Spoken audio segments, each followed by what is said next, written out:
Match हुआ, ये सरकार की निर्लज्जता है। अगर मैच हुआ है, चाहे दुबई में हो, चाहे अबू धाबी में हो, चाहे ट्रम्प के मैदान में हो, अगर भारत पाकिस्तान मैच खेला है तो वो हमारे फौज का, हमारे शहीदों का, और जिसने सिंदूर सिंदूर जिस महिलाओं का उजाड़ा है, वो सभी महिलाओं का अपमान है। उससे मैच खेलने से क्या सिंदूर वापस आएगा? क्या होगा मुझे बताइए। कल की जो मैच हो गई भारत पाकिस्तान, उससे 1000 करोड़ रुपया पाकिस्तान क्रिकेट बोर्ड को मिला है। आपको मालूम है? 1.5 लाख करोड़ का कल गैम्बलिंग हुआ है इस मैच पर। पूरी मैच फिक्स थी।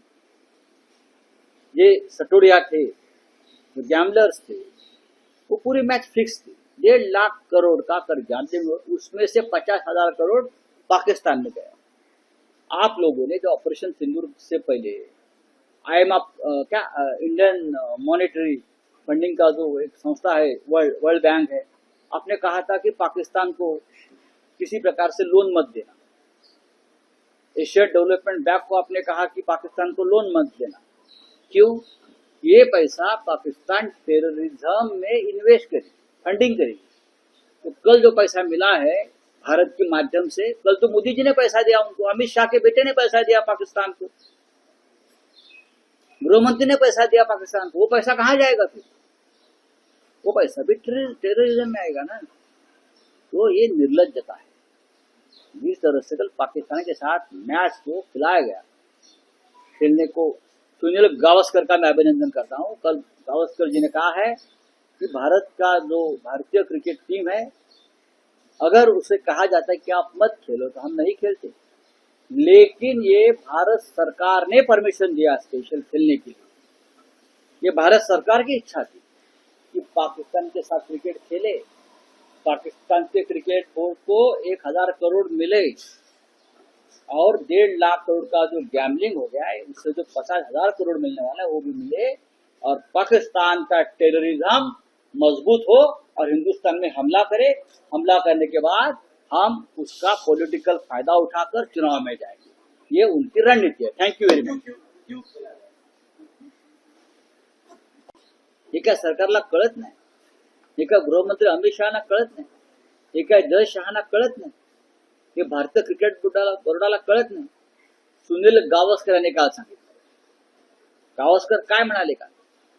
सुनील गावस्कर काल म्हणाले की भारतीय क्रिकेट संघाची खेळण्याची इच्छा नसली तरी सरकारने खेळायला भाग पाडलं, सरकारने परवानगी दिली। सरकारने जर हा सामना खेळायला परवानगी दिली नसती तर भारतीय क्रिकेट संघ खेळला नसता। हे सुनील गावस्कर सारखा एक टोलेजंग क्रिकेटपटू सांगतो, लक्षात घ्या। पण राऊत साहेब, काल नाणेफेकीनंतरही भारतीय संघाचा कर्णधार सूर्यकुमार असेल किंवा भारतीय खेळाडू असतील, यांनी पाकिस्तानी संघाशी हस्तांदोलन करणं टाळलं। सोडून द्यावं ही ढोंग नाटकं, याला नाटकं म्हणतात, ही ढोंग म्हणतात। हे मोदींचं सगळं जे व्यूहरचना असते त्याचा तो भाग असतो।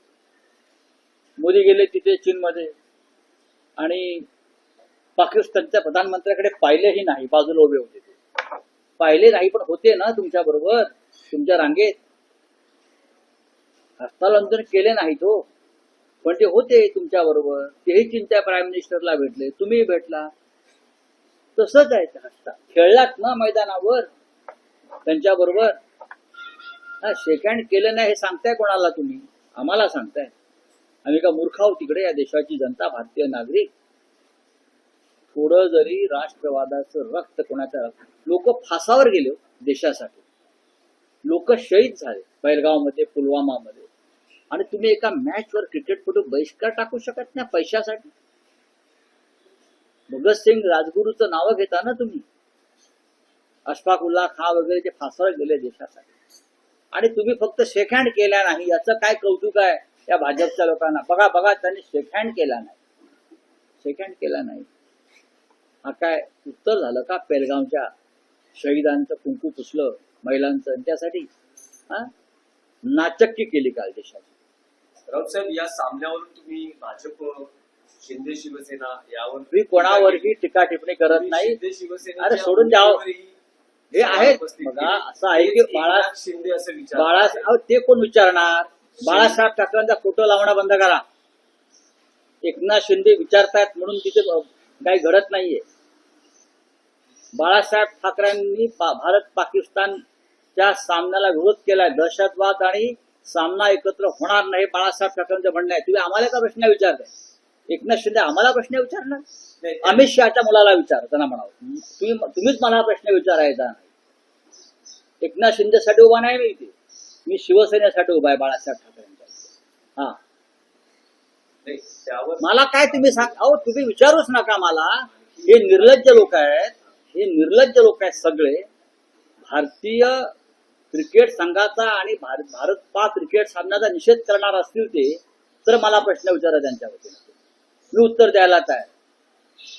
तुम्ही तिथे अमित शहाचे बूट चाटणार, तुम्ही जय शहाच्या पालख्या वाहणार, तुम्ही भारत पाक क्रिकेट सामना घरी बसून बघणार, हा, आणि तुम्ही आम्हाला आमच्या राष्ट्रवादावरती प्रश्न विचारणार.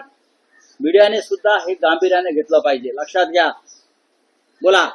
राऊसाहेब, आणखी एक राज्यातला विषय आहे की जे एकूण जातीपातीचं राजकारण सुरू आहे त्यावर शरद पवार असं म्हणतात की राज्यातली सामाजिक ऐक्याची वीण उसवली जाते, चिंता व्यक्त केली आहे. तर दुसरीकडे देवेंद्र फडणवीस जे राज्याचे मुख्यमंत्री आहेत ते म्हणतात शरद पवारांचं हे विधान म्हणजे एक्स ला वाय ला एक्स सारखं असं असतं. मग मोदी काय करतायत?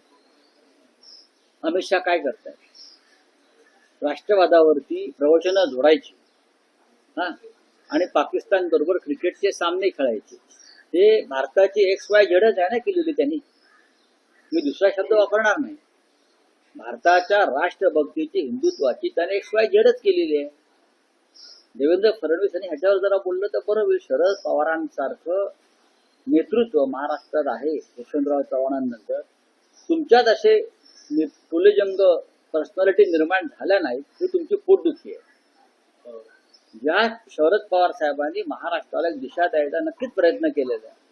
राजकीय वैचारिक मतभेद असू शकतात तो, पण अजून तुम्हाला मोदीने पंतप्रधानपदी चिटकवलंय म्हणून तुम्ही नेत्या.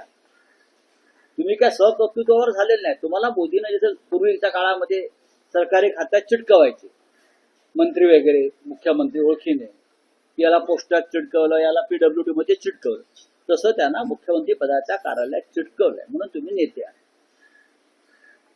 यशवंतराव चव्हाणांपासून बाळासाहेब ठाकरेंपर्यंत, शरद पवारांपर्यंत ही नेतृत्व जनतेने निर्माण केली.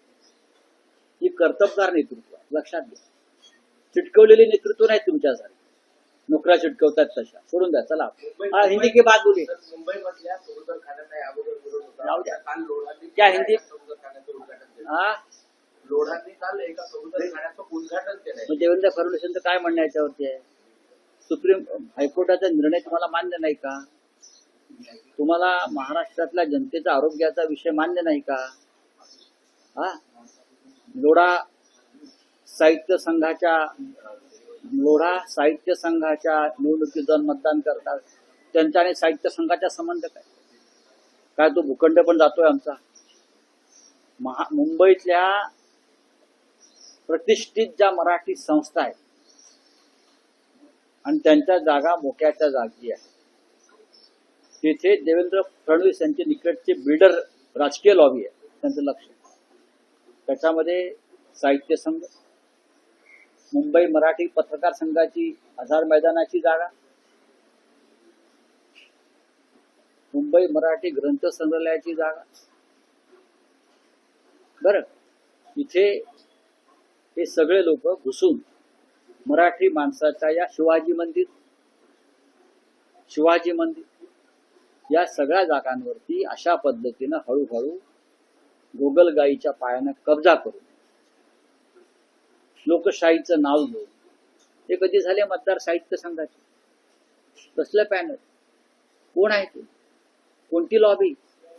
भालेरावांच्या नावानं ज्यांनी साहित्य संघ स्थापन केला त्यांच्या नावाने एक पॅनल डुप्लिकेट उभं करून बोगस मतदार निर्माण करून साहित्य संघाची जागा तुम्ही ताब्यात घेताय. मराठी माणसाच्या अस्मितेची जागा आहे. पत्रकार संघाच्या जागेवर सुद्धा लक्ष आहे. मुंबई मराठी पत्रकार संघाने प्रेस क्लब डेव्हलपमेंटच्या नावाखाली, मला मी आता सांगतो आहे, मुंबई मराठी ग्रंथ संग्रहालय ही प्रतिष्ठित संस्था आहे. दादर सार्वजनिक वाचनालयाची इमारत, या सगळ्या जागांवर हे जे फडणवीस यांच्या भोवती जे कोंडाळा आहे बिल्डरांचं अमराठी त्यांचं लक्ष आहे. अत्यंत धोकादायक असा विषय आहे, गंभीर विषय आहे. आणि यासाठीच उद्धव ठाकरेवर राज ठाकरे यांना एकत्र येऊन लढावं लागतंय. बोलिए, मैं उसके बारे में बोलूंगा. बोलिए.